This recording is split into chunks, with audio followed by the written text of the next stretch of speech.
할렐루야. 6월 13일 토요일 새벽 기도를 시작하겠습니다. 사도신경으로 우리 신앙을 고백합니다. 나는 전능하신 아버지 하나님 천지의 창조주를 믿습니다. 나는 그의 유일하신 아들 우리 주 예수 그리스도를 믿습니다. 그는 성령으로 잉태되어 동정녀 마리아에게서 나시고 본디오 빌라도에게 고난을 받아 십자가에 못 박혀 죽으시고 장사된 지 사흘 만에 죽은 자 가운데서 다시 살아나셨으며 하늘에 오르시어 전능하신 아버지 하나님 우편에 앉아 계시다가 거기로부터 살아있는 자와 죽은 자를 심판하러 오십니다. 나는 성령을 믿으며 거룩한 공교회와 성도의 교제와 죄를 용서받는 것과 몸의 부활과 영생을 믿습니다. 아멘. 찬송가 183장 찬양하시겠습니다. 찬송가 183장입니다.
신약성경 고린도전서 15장 12절에서 34절까지 말씀입니다. 고린도전서 15장 12절에서 34절입니다. 신약성경 282페이지입니다. 다 찾으신 줄 알고 저 여러분들이 한 절씩 교도하도록 하겠습니다. 그리스도께서 죽은 자 가운데서 다시 살아나셨다 전파되었거늘 너희 중에서 어떤 사람들은 어찌하여 죽은 자 가운데서 부활이 없다 하느냐? 만일 죽은 자의 부활이 없으면 그리스도도 다시 살아나지 못하셨으리라. 그리스도께서 만일 다시 살아나지 못하셨으면 우리가 전파하는 것도 헛것이요 또 너희 믿음도 헛것이며 또 우리가 하나님의 거짓 증인으로 발견되리니 우리가 하나님이 그리스도를 다시 살리셨다고 증언하였습니다. 만일 죽은 자가 다시 살아나는 일이 없으면 하나님이 그리스도를 다시 살리지 아니하셨으리라. 만일 죽은 자가 다시 살아나는 일이 없으면 그리스도도 다시 살아나신 일이 없었을 터이요 그리스도께서 다시 살아나신 일이 없으면 너희의 믿음도 헛되고 너희가 여전히 죄 가운데 있을 것이요 또한 그리스도 안에서 잠자는 자도 망하였으리니 만일 그리스도 안에서 우리가 바라는 것이 다만 이 세상의 삶뿐이면 모든 사람 가운데 우리가 더욱 불쌍한 자이리라. 그러나 이제 그리스도께서 죽은 자 가운데서 다시 살아나사 잠자는 자들의 첫 열매가 되셨도다. 사망이 한 사람으로 말미암았으니 죽은 자의 부활도 한 사람으로 말미암는도다. 아담 안에서 모든 사람이 죽은 것 같이 그리스도 안에서 모든 사람이 삶을 얻으리라.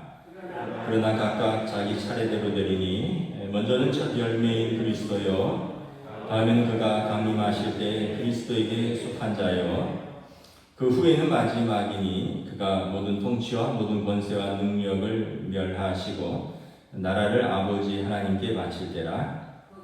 그가 모든 원수를 그 발 아래에 둘 때까지 반드시 왕 노릇하시리니 맨 나중에 멸망받을 원수는 사망이니라. 만물을 그의 발 아래에 두셨다 하셨으니 만물을 아래에 둔다 말씀하실 때 만물을 그의 아래에 두신 이가 그 중에 들지 아니하신 것이 분명하도다. 만물을 그에게 복종하게 하실 때에는 아들 자신도 그때의 만물을 자기에게 복종하신 이에게 복종하게 되리니 이는 하나님이 만유의 주로서 만유 안에 계시려 하심이라. 만일 죽은 자들이 도무지 다시 일어나지 못하면 죽은 자들을 위하여 세례를 받는 자들이 무엇을 하겠느냐? 어찌하여 그들을 위하여 세례를 받느냐? 또 어찌하여 우리가 언제나 위험을 무릅쓰리요?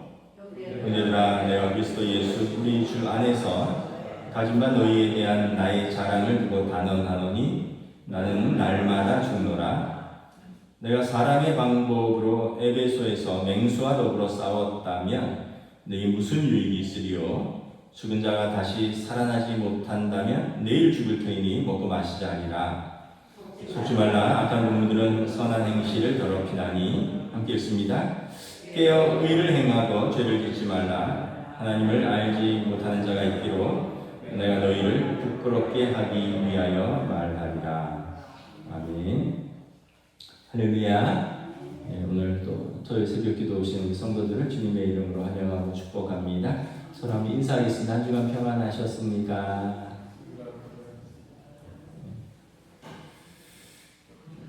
예, 우리 새벽에 고린도전서 말씀을 보고 있는데 고린도전서 15장은 부활장입니다.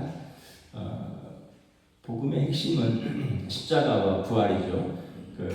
바울 사도가 이제 고린도 교회에 내가 당신들에게 전한 복음은 이것입니다라고 고린도전서 15장에서 시작을 하면서 나사렛 예수가 그리스도이시다. 기름 부음 받은 자 메시아라는 뜻입니다. 그리고 그 그리스도 예수께서 우리 죄를 위해서 십자가에서 고난 받으시고 죽으셨습니다.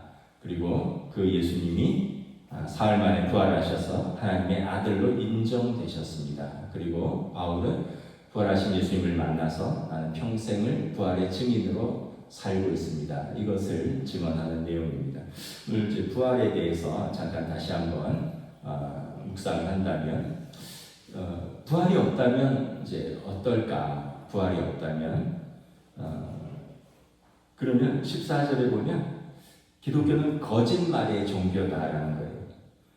14절에 보면 우리가 전파하는 것도 헛것이요 너희 믿음도 헛것이요 15절에 보면 우리는 하나님의 거짓 증인으로 발견될 것이다. 왜냐하면 죽은 자가 다시 살아나는 일이 없는데 하나님이 그리스도를 다시 살리셨다고 하는 것은 거짓이 아니냐.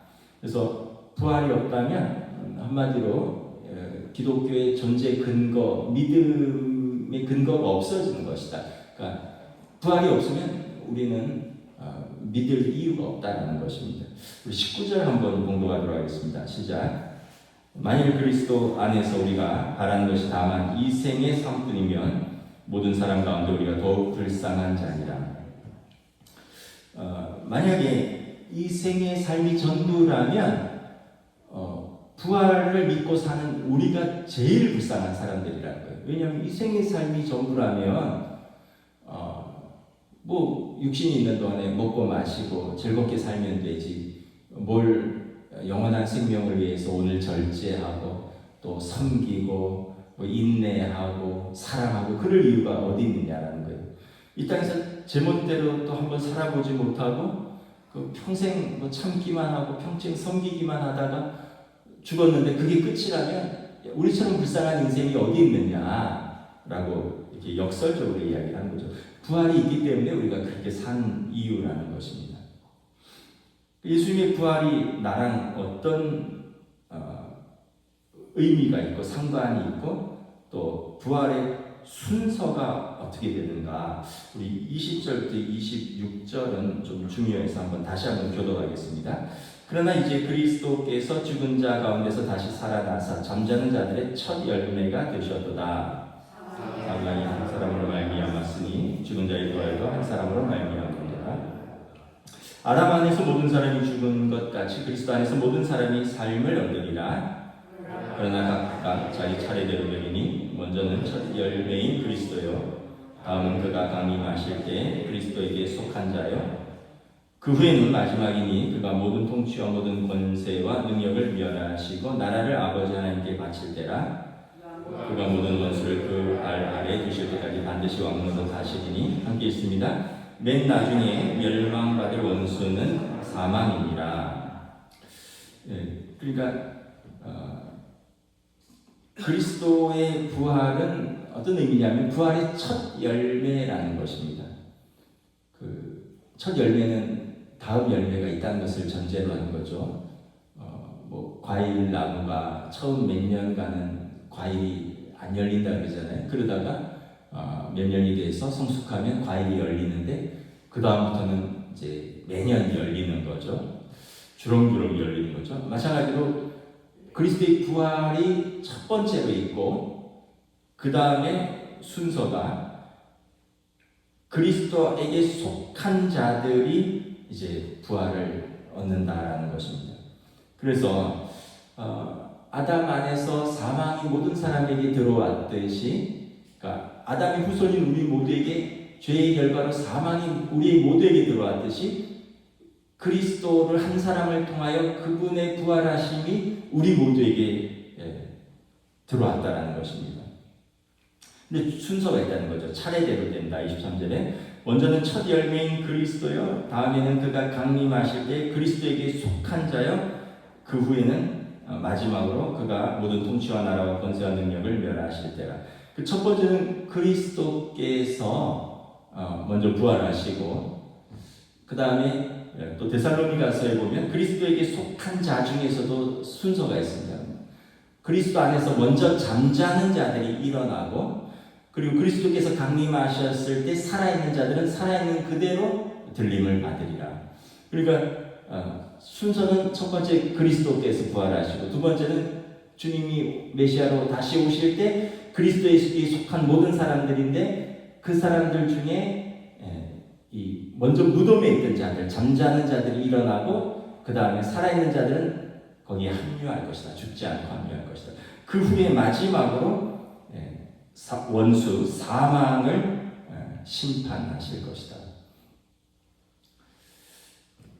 그 이제 성경은 어쨌든 유대인들의 전통을 담고 있습니다.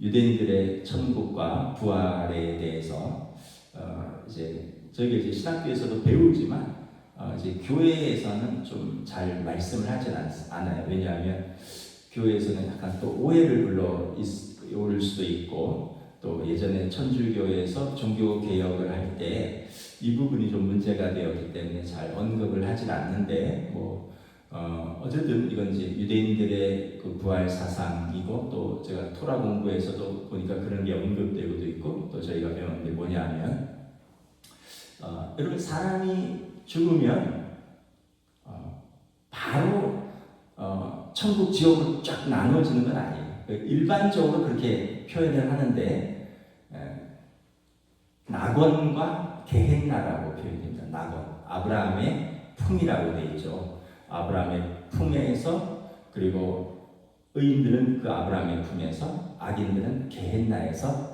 대기 중입니다. 이게 이제 일반적인 유대인들의 그 이제 종말 사상이고 또 이게 신학적으로도 성경이 그렇게 언급되어 있어요. 이제 나사로와 이제 나사로가 아니라 거지 누구죠? 부자와 나사로인가? 네, 나사로 부잣집 앞에서 개에게 주던 밥을 얻어먹던 나사로는 아브라함의 품에 있다라고 되어 있거든요. 그리고 이 부자는 게헨나에 떨어져서 서로 우리는 오고 갈 수 없다. 나한테 물 한 방울만 찍어달라. 그리고 나서 그 메시아께서 오셔서 이 마지막 때 그가 모든 원수를 나라와 권세와 능력을 멸하시고 심판할 때 모든 사람들이 다 육신으로 다시 부활을 해서 의인은 생명의 부활로 영원한 영생과 낙원으로 그리고 악인은 영원한 심판의 완전한 지옥으로 사망과 함께 멸하는. 그러니까 이제 이게 약간 천주교에서 보면 중간 단계인 것처럼 느껴지는 거예요. 연옥 같은 개념. 그래서 천주교에서 종교개혁 당시에 중간 단계에서 너네 조상들 위해서 헌금해라. 그러면 여기 게헨나에 있는 영혼이 낙원으로 옮겨질 수도 있다. 그래서 이거가 이제 종교개혁을 하면서 개신교에서는 거의 언급을 하지 않습니다. 그러나 성경에서 그렇게 되어 있고 이게 유대인들의 전통적인 유대교에서의 종말론과 부활 사상이고 또 이게 또 신학적으로도 그래요. 그런데 이 아브라함의 품 낙원과 게헨나 이 지옥의 전 단계에서 마지막에 영원히 몸으로 부활해서 영원한 낙원과 영원한 지옥으로 영원한 심판과 영원한 생명을 얻는데 어떤 모습으로 부활할까? 육체의 모습 그대로 부활한다라고 이건 이제 사실 죽어본 사람도 없고 우리 중에 부활한 본 사람도 없잖아요. 소생한 사람은 있지만 마르다와 마리아의 오라버니 나사로는 소생이라고 했어요. 소생은 다시 죽는 것을 말하는 의미하고 부활은 다시 죽는 것이 없는 것을 말하는 거예요. 그러니까 소생한 사람은 있지만 부활한 사람은 없으니까 우리가 이걸 과학적으로도 검증을 해본 적이 없고 부활한 사람에게 물어본 적도 없지만 이게 이제 유대교 전통과 우리 신학적인 배경에서 첫째는 육체의 약점을 그대로 가진 채로 다 부활을 합니다. 눈먼 사람은 눈먼 상태로, 다리 저는 사람은 다리 저는 상태로, 또 늙은 사람은 늙은 상태로 육체의 약점과 흠결이는 그대로 부활을 한다는 거예요. 왜냐하면 서로 다른 존재다라고 부인하지 않도록 하기 위함이다라는 것입니다. 그런 이후에 메시아께서 거룩하고 찬양받으실 그분이 이 사람들을 완전히 새롭게 부활의 몸으로 치유하실 것이다. 이렇게 정리를 합니다. 그러니까 저도 여러분들도 천국 갔는데 못 알아보면 어떻게 하지? 그때는 완전히 새로 다른 몸이라며 그리고 그때는 어떤 몸으로 우리가 부활할 거냐 20대로 할 거냐 40대로 했을 거냐 60대로 할 거냐 마지막에는 내가 병들어서 그런데 나는 장애가 있었는데 못 알아보면 어떻게 하냐. 여러분 그래서 부활할 때는 처음에 그 흠을 지닌 그대로 일어난다. 그래서 사람이 서로 다른 존재들이라고 부인하지 못하게 하려는 것이다. 이후에 메시아께서 거룩하시고 찬양받으실 그분께서 완전히 새로운 육체로 우리를 부활의 몸으로 변화시킬 것이다. 이렇게 정리를 하시면 되겠습니다. 그래서 사실은 이걸 우리가 검증을 할 수는 없지만 이게 오랜 유대교 전통과 탈무드의 유대교 전통과 또 2000년 역사의 신학적 전통 속에서 이렇게 정리를 한 것입니다. 그러면은 처음엔 좀 섭섭하다가 나중에는 괜찮아지죠. 아유, 이 부활했는데도 여전히 키가 이렇게 작단 말이야. 부활했는데도 이렇게 여전히 머리카락이 없단 말이야. 부활했는데도 뭐 이렇게 타고난 장애가 있단 말이야. 근데 걱정 안 하셔도 됩니다. 그래서 서로를 부인하지 못하게. 그래서 야, 너 내 아들이었지 않냐? 너 내 딸이지 않느냐? 너 당신 내 부인이지 않느냐? 남편이지 않느냐? 우리 부모님이었지 않느냐? 우리가 다 믿음 안에서 다 만나고 그 후에 주님의 뜻 가운데 우리가 완전히 새로운 육체로 새로운 부활의 몸으로 변화될 것이다. 그 부활의 몸은 우리가 알 수 없는 부활의 몸이죠. 저도 하여튼 옛날에는 꽤 건강했다고 생각을 했는데, 왜냐하면 병원에 간 적이 거의 없으니까. 요즘 병원에 많이 가요. 이제 지난 수요일부터 지금 장염이 시작돼서 지금 나흘간 계속 장염 증세로 있어서 사실은 어제부터 막 식은땀 나고 그래서 그런데 이제 저는 이제 몸이 약해지면 제일 첫 번째 나는 증사가 잇몸이 아프다는 거예요. 그 장염이 시작됐는데 입속이 지금 엉망이 됐어요. 잇몸이 다 아프고 이게 오래되면 이제 이가 하나 또 빠지는 거예요. 그래서 빨리 치료를 해야 되는데 이거 지금 컨디션이 안 좋으니까 막 귀에서도 지금 쨍하는 소리도 나오고 식은땀도 나고 나흘 장염을 앓으니까 지금 다리도 부들부들 떨리고 막 그러는데 근데 여러분들도 다 하나씩 약한 부분이 있잖아요. 그런데 어쩌면 그게 나의 나됨을 증명하는 거예요. 부활의 몸에서는 그때도 우리의 약한 부분을 그대로 가지고 태어나서 그래서 내가 나임을 당신이 당신임을 확인하고 거룩하고 찬양받으실 그 메시아 그분께서 우리의 몸과 마음과 영혼을 온 우리의 몸을 새롭게 하실 것이다. 그래서 그때는 다시 아프고 슬프고 병든 것이나 다시 죽는 것이 없는 그 새하늘과 새 땅이 열릴 것이고 이사야서 65장 25절에 보면 그때는 모든 동물과 식물들도 회복될 것입니다. 어린아이와 사자들과 뛰어놀고 독사들의 손을 넣어도 물지 않는 그 완전히 에덴으로 돌아가는 거죠. 그때는 완전히 새로워.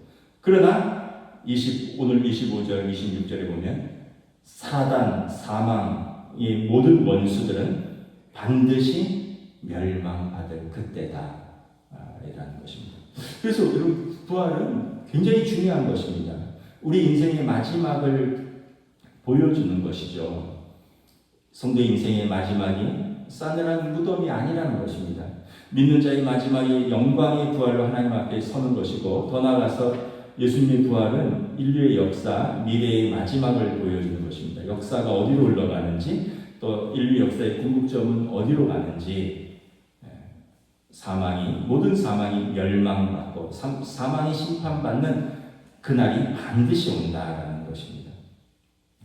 그래서 예수님의 부활을 우리 바로 이해할 때 우리는 나의 미래와 나의 현재를 그리고 인류의 미래와 인류의 현재를 우리가 올바른 가치관을 가지고 살아갈 수 있는 것이죠. 그 부활이 없으면 미래가 불분명하니까 현재도 마음대로 살게 되고 인류의 역사도 심판이 없다 생각하니까 마음대로 휘젓는 사람들이 생기는데 반드시 그들이 의인은 영생으로 악인은 영벌로 심판을 하심으로 하나님이 살아계시고 공의가 살아있음이 세상에 선포되는 것이 여러분 마지막 부활의 때라는 것입니다. 그래서 부활을 믿는 자의 삶은 이제 어떻게 사느냐? 죽음을 각오하고 믿음을 지킨다라고 말합니다. 29절 한번 읽도록 하겠습니다. 시작. 만일 죽은 자들이 도무지 다시 살아나지 못하면 죽은 자들을 위하여 세례를 받는 자들이 무엇을 하겠느냐? 어찌하여 그들을 위하여 세례를 받느냐? 요것도 약간 이제 해석을 잘못하면 약간 가톨릭의 연옥교리처럼 이해할 수 있는데 죽은 자들을 위하여 세례를 받는다? 그런 의미라기보다는 이 전치사가 무엇을 위하여라기보다는 죽은 자들을 위하여라기보다는 어떤 면에서 보면 그 사람, 그러니까 죽은 자들을 바라보면서 이런 식으로 해서 죽은 자들 앞에서 이렇게 해석을 할 수 있는 거예요. 그러니까 어떤 의미냐면 그 당시에 로마 황제 숭배 때문에 세례교인 명부는 거의 살생부입니다. 그래서 세례교인 명부를 가지고 너 예수를 믿느냐, 황제 숭배를 하지 않느냐라고 명단을 드리고 이름을 대고 부인하면 살려주고 맞다고 인정하면 죽임을 당하는 거죠. 그래서 그러한 자들이 앞에 많이 있는데 그럼에도 불구하고 그 죽은 자들 앞에서 여전히 세례를 받는 자들이 있다는 거예요. 왜 그러면 그 사람들이 이 믿음을 지키기 위해서 죽었는데 그 사람들 앞에서 왜 후에 있는 사람들이 다시 세례를 받느냐? 왜냐하면 그 사람들이 세례 받아서 죽었거든요. 그런데 어찌하여 죽은 자들 앞에서 세례를 받는 자들은 무엇 때문이냐라는 거죠. 죽음을 각오하고 순교한 죽은 자들을 따라서 죽은 자들 앞에서 우리도 부활이 있기 때문에 죽음을 각오하고 세례를 받는다라는 것입니다. 그래서 초대교회 성도들은 죽음을 각오하고 세례를 받는 거예요. 그리고 우리 세례가 굉장히 엄중한 선택이죠. 생과 사를 나누는, 영혼과 현재를 가르고 지금도 생과 사를 가르는 건데 생각해보면 군대에서 초코파이로 세례를 받고 안 받고 했던 그런 기억이 있는데 초코파이로 나누는 게 아니라 영혼과 현재를 가르는, 생과 사를 나누는 게 세례다라는 것입니다. 부활이 있기 때문에 우리는 죽음을 각오하고 세례를 받는다라는 거예요. 또 30절 보면 또 어찌하여 우리가 언제나 위험을 무릅쓰리요. 그럼 부활이 없으면 현재의 즐거움과 이익을 위해서 살기에도 바쁜데 왜 예수님 때문에 믿음을 지키고 교회를 위해서 수고하고 또 예수님 때문에 위험을 무릅쓰느냐라는 거예요. 32절에 보면 맹수와 더불어 싸웠다면 맹수와도 더불어 싸운다는 거예요. 이게 이제 두 가지 의미가 있죠. 그 당시에 예수 믿는 자들을 맹수 우리에 던져 넣는 그런 것도 있었고 또 에베소에서 사도 바울이 그 신전에 갇혀서 막 사람들이 그를 죽이라 막 위대한 아들이며 위대한 아들이며 하면서 막 사도 바울과 일행을 그 신전 그 막 가둬놓고 막 소리칠 때 그 맹수 같은 그 사람들과 내가 싸웠던 이유는 무엇이냐라는 거예요. 부활 때문에 그렇다라는 거예요. 부활이 없다면 32절에 보면 내일 죽을 터이니 오늘 먹고 마시자 하면 되지. 우리가 왜 죽은 자 앞에서 세례를 받고 우리가 자기의 즐거움과 이익을 아니라 위험을 무릅쓰고 맹수와도 싸우며 믿음을 지키느냐라는 것입니다. 그래서 31절에 보면 우리 31절 함께 읽습니다. 시작. 형제들아 내가 그리스도 예수 우리 주 안에서 가진 바 너희에게 대한 나의 자랑을 두고 단언하노니 나는 날마다 죽노라. 나는 날마다 죽노라. 그 바울 사도의 고백은 날마다 죽노라예요. 날마다 죽노라. 왜냐하면 예수 안에서 나는 날마다 죽고 날마다 새롭게 된다. 그 마틴 루터는 데일리 백티즘이라고 했는데 날마다 세례를 받는다. 세례를 받는 것은 그리스도 안에서 나의 옛사람은 죽고 그리스도 안에서 다시 산다는 의미거든요. 그래서 바울 사도는 매일 나는 옛 생활은 죽고 새로운 삶으로 주님을 따르는 것을 결단하는데 이것은 부활 신앙 때문이다. 그래서 부활이 없다고 하는 사람들하고 어울리면서 믿음을 떠나서 악에 빠지지 말아라 라고 권면합니다. 우리 33절, 34절 함께 읽도록 하겠습니다. 시작. 속지 말라. 악한 동무들은 선한 행실을 더 비나니 깨어 의를 행하고 죄를 짓지 말라. 하나님을 알지 못하는 자가 있기로 내가 너희를 부끄럽게 하기 위하여 말하노라. 악한 친구들이라는 것은 마음에 하나님이 없다 생각하고 자기 마음대로 사는 사람들입니다. 이 사람들에게는 뭐 하나님이 없는데 부활이 무슨 의미가 있고 믿음이 무슨 의미가 있겠습니까? 이런 사람들, 하나님을 알지 못하는 사람들, 이 사람들은 여러분들의 선한 행실을 더럽히는 사람들입니다. 이 사람들하고 어울리지 마십시오. 악한 친구들의 꼬임에 빠지지 마십시오. 믿음을 저버리고 여러분들의 행실을 더럽히는 사람들입니다. 그러므로 깨어 의를 행하고 죄를 짓지 말아라. 부활이 없다고 말하고 이 세상이 전부라고 말하는 사람들, 그 하나님이 없다고 말하는 그 사람들의 마지막을 어떻게 될까? 아까 영원한 심판, 수치와 두려움과 어둠 가운데 내어 쫓겨 슬피 울며 이를 가름이 있으리라. 그때 후회하면 늦으리. 그래서 지금 여러분들은 깨어 의를 행하고 부활을 생각하며 믿음 위에 든든히 서십시오. 고린도 교회 성도들에게 당부하는 이 당부가 또 저와 여러분들에게 이 부활 신앙으로 현재를 믿음으로 승리하시는 저와 여러분 되시기를 주님의 이름으로 축복합니다. 기도하겠습니다. 하나님 은혜를 감사합니다. 우리의 삶에서 참으로 부활이 없다면 예수님이 십자가에서 우리 죄를 짊어지신 것, 또 우리 죄를 용서하신 것, 이것으로 끝나는 것이 아니라 예수님이 부활의 첫 열매가 되어 우리도 하나님 나라에서 부활의 모습으로 다시 하나님 앞에 설 때 영원한 생명으로 그리고 영원한 하나님 나라에서 그리고 다시 아픔이 없고 슬픔이 없고 사망이 없는 그 하나님 나라에서 성도가 다시 만나 기쁨과 즐거움과 영원한 안식을 누리는 이 믿음이 있기에 우리는 현재 고난이 있지만 장차 있을 영광과 좋게 비교할 수 없기에 믿음으로 승리하고 때로는 불의한 자가 형통한 것 같고 불의한 자들이 득세하는 것 같은 이 세상 속에서도 우리가 믿음을 지키고 선을 행할 수 있는 것은 우리에게 부활이 있기 때문입니다. 오늘 이 믿음을 가지고 살아가는 사랑하는 우리 동원교회 성도들 담대히 믿음 안에서 부활신앙으로 승리할 수 있도록 성령님 인도하여 주시옵소서. 감사를 드리오며 우리 주 예수 그리스도 이름으로 기도드리옵나이다. 아멘. 하늘에 계신 우리 아버지, 아버지 이름을 거룩하게 하시며 아버지의 나라가 오게 하시며 아버지의 뜻이 하늘에서와 같이 땅에서도 이루어지게 하소서. 오늘 우리에게 일용할 양식을 주시고 우리가 우리에게 잘못한 사람을 용서하여 준 것 같이 우리 죄를 용서하여 주시고 우리를 시험에 빠지지 않게 하시고 악에서 구하소서. 나라와 권능과 영광이 영원히 아버지의 것입니다. 아멘.